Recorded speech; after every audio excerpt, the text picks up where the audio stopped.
shot a doe about 7 minutes ago with my bow. She was at about 45 yards. I aimed low with the anticipation of her ducking my arrow, and she did.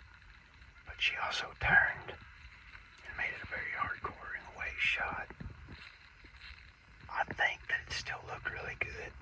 I think she's down, but I really don't know for sure. I didn't hear a definite crash like I do a lot of times. I think I'm going to give it about 45 minutes total and go look for blood and see what it looks like, and maybe my arrow. But hopefully we're going to find a doe and I can start my video process for butchering one up. I wanted to get the actual kill on camera just because it's cooler, but I had a long week and I came in here pretty late this morning. I actually bummed some deer out when I walked in, and I didn't have time to grab my stuff to record, but hopefully we're going to find a doe and I can get these videos rolling.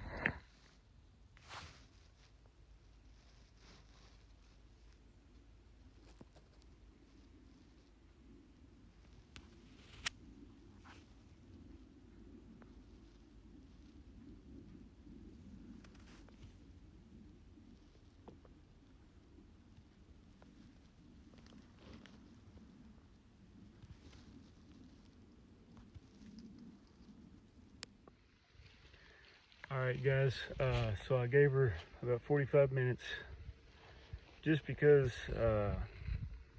she did duck just like I anticipated, but she turned hard also. I thought it looked good, but I wasn't 100% certain, and when you were bow hunting, you should always take the cautious road when tracking deer. A fatal shot, it's not a perfect shot, it can take them a long time to die, and if you let them lay down, they will die close. If you bump them, they are incredibly tough animals. They can run insane distances with a fatal wound. That being said, I'm going to take this opportunity to show some tracking. I haven't had a track deer for a while, ever since I've been using 2-inch mechanical broadheads. I almost always see them die or hear them crash and pretty much know where they're at. That did not happen here. She still didn't run far. I just didn't hear her go down. I could actually see my hunting blind from where I found her. I just couldn't see her when she went down. So, that being said, this is a prime example of why you should always keep some tracking tape with you, any kind of hunting, but bow hunting especially.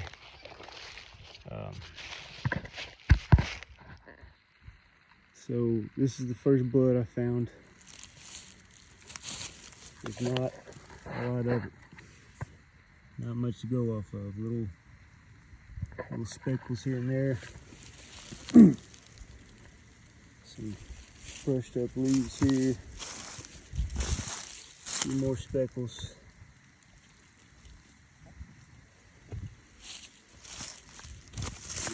This is not a heavy blood trail like you'd expect from a 2-inch blade, and I'll show you why when we actually start butchering this deer. This was a very odd arrow, the way this exited.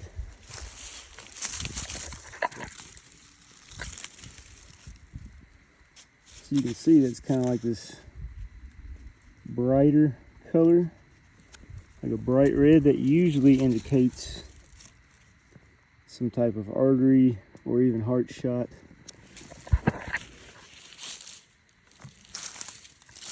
I mean, I'm just getting, this is not a heavy blood trail. I've got little speckles. So what happens, especially, fall, these leaves are brown. Those little speckles can be really hard to see. So you get this tracking tape and you mark. If you find blood and you don't immediately see any more, you put the tracking tape up. where your last blood is, so it's super easy to find again. And then you're going to start working semicircles around it. Just because a deer was headed a specific direction does not mean they keep heading that direction. They could turn, they can even double back over the same blood trail you think you're tracking, so keep that in mind as well.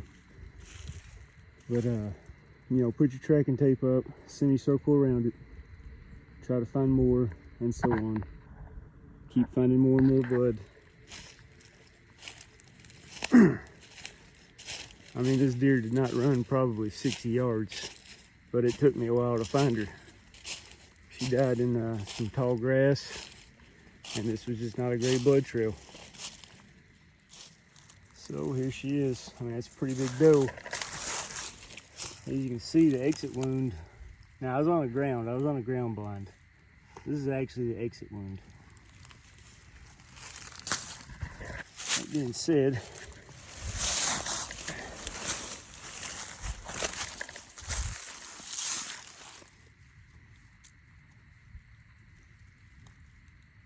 I think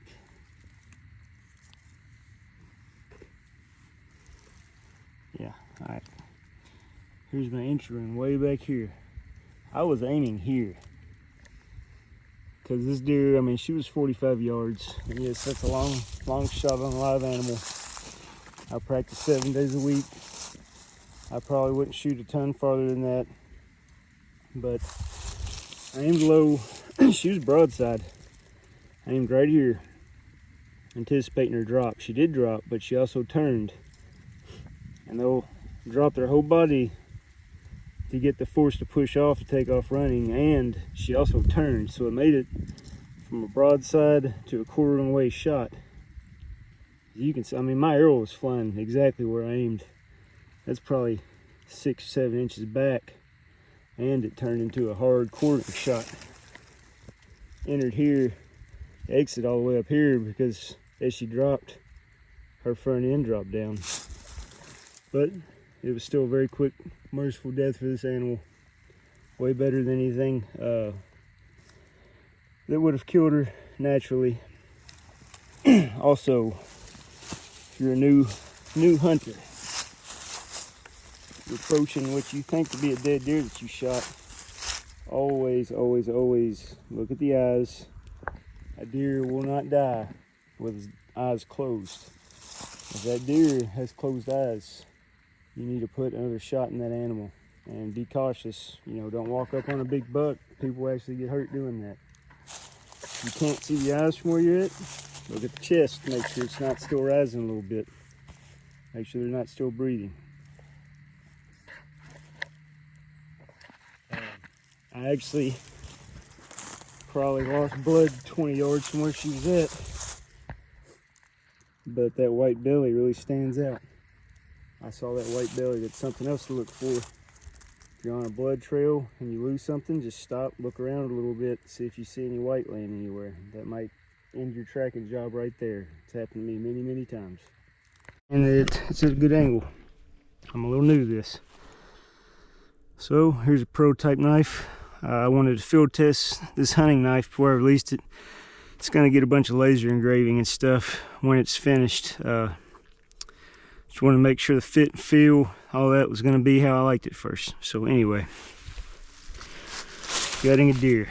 I like to drag them with the hind end facing downhill. You probably can't tell in this video. This is a slight downgrade. Kind of brace the hind legs, kind of on your knees like so. You cut between the hips here. All right, between those hams, all the way down till you hit hip bone, down through the rectum there.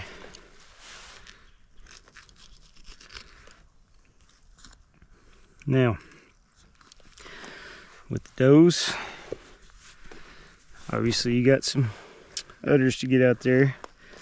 The buck, you'll have the male parts.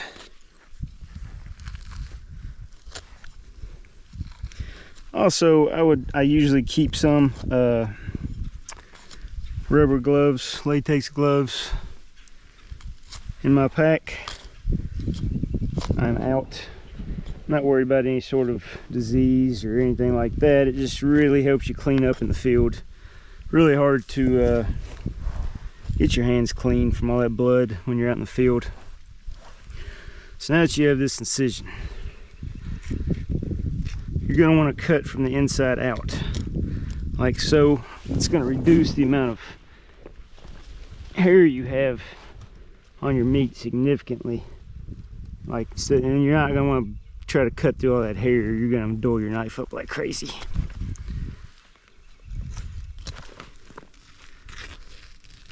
You're going to slice underneath the skin all the way up to the brisket here.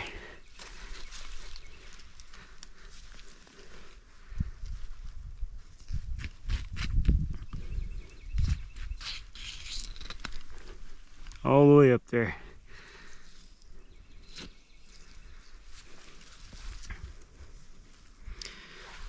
It's got a thick winter coat on. All right, now this is where you're gonna be really careful. And this is the guts. I'm sure most of you have heard stories about people popping the gut and it smells awful and you get all that crap all over your meat. And it's gonna happen, but it's not ideal. You don't want to do it.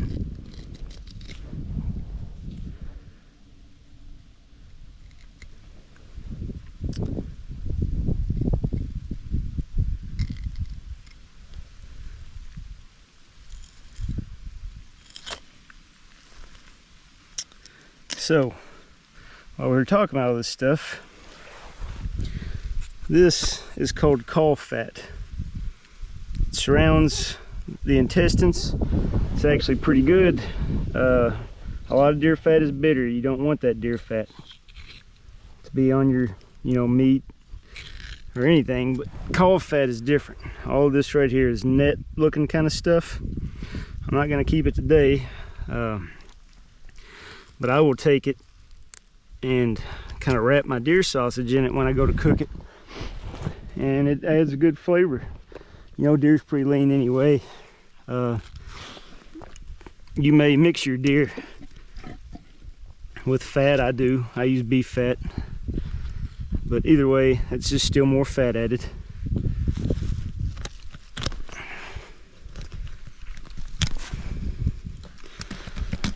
Now, I usually saw through the sternum here. My saw's in my truck. You can cut through it with a knife. All right.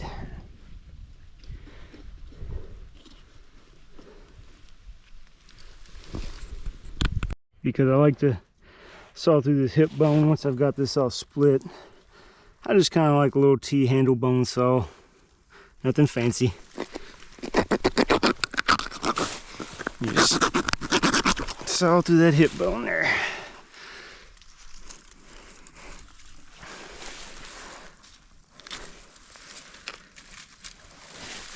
That will allow you to get out the things you definitely don't want on your meat here. The rectum here.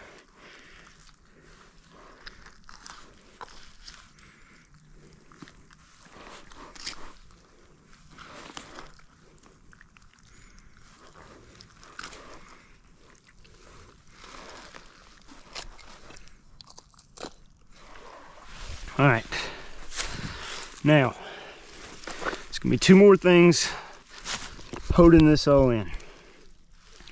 You got your diaphragm, which is what this wall is. Runs all the way around the lungs, all the way around the entire chest cavity. You're gonna want to cut through that.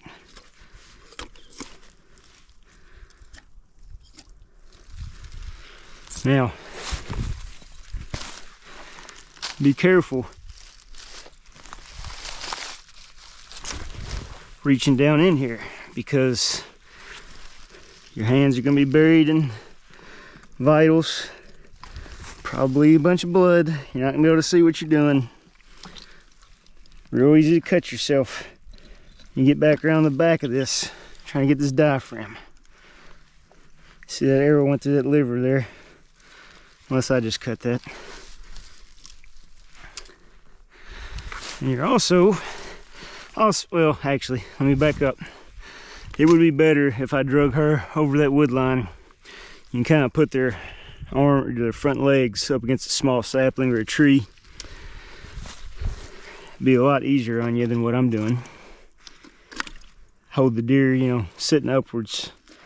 Make this whole process a lot easier. Now, once you think you have the diaphragm cut, I think I might have a little bit more back here. Yeah. You also need to cut the diaphragm way up here.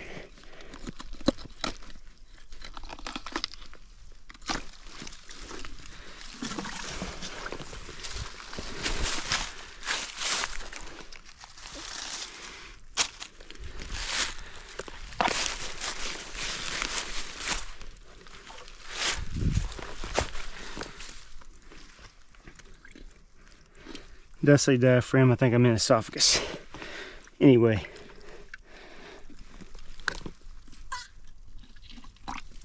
Once that is all cut, these vital organs will just pull on out. One big package here. Well, she got a lot of fat on her. Go. Now,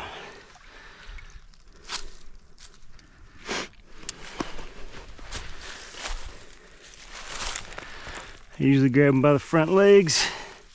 You can see it's a lot of blood still in there. Just kind of hold them up, let them drain out. It's the best you can.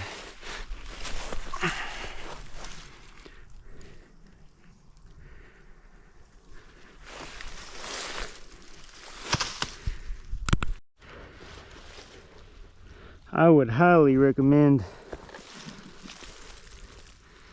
you get the gut, the heart out of this gut pile. It's going to be up here by your lungs. It's going to be encased in this little sack, if you will.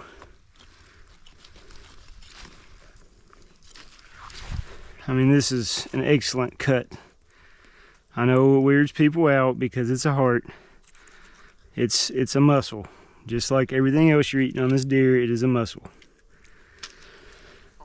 People do eat the liver. I've tried it. I don't like it. Sometimes I do keep it, cut it up and cook it and give it to my dogs. Might do that in another video. I'm not gonna mess with that today. Also, I've been very unprepared for this. Aside from the gloves, I would recommend keeping quart Ziploc bags in your pack if you do want to keep the heart. Just easy transport, keeps it clean. I'm going to actually put this in the chest cavity while I drag this deer for safekeeping. Normally I have Ziploc bags. I also ran out of those.